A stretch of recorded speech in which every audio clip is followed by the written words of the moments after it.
অনেকের আগ্রহ থাকা সত্ত্বেও আমরা সেভাবে তাদেরকে সম্পৃক্ত করতে পারছি না। শেষ পর্যন্ত ভেঙেই গেল জামায়াতের নেতৃত্বাধীন ইসলামী জোট।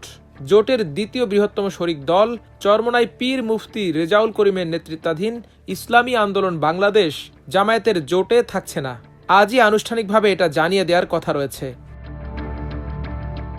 গত এক সপ্তাহ ধরে জোট শরিকদের সাথে দফায় দফায় আলোচনার পর ইসলামী আন্দোলনের পক্ষ থেকে জানানো হয়েছে, কমপক্ষে ৮০ আসন না ছাড়া হলে তাদের পক্ষে জোটে থাকা সম্ভব নয়।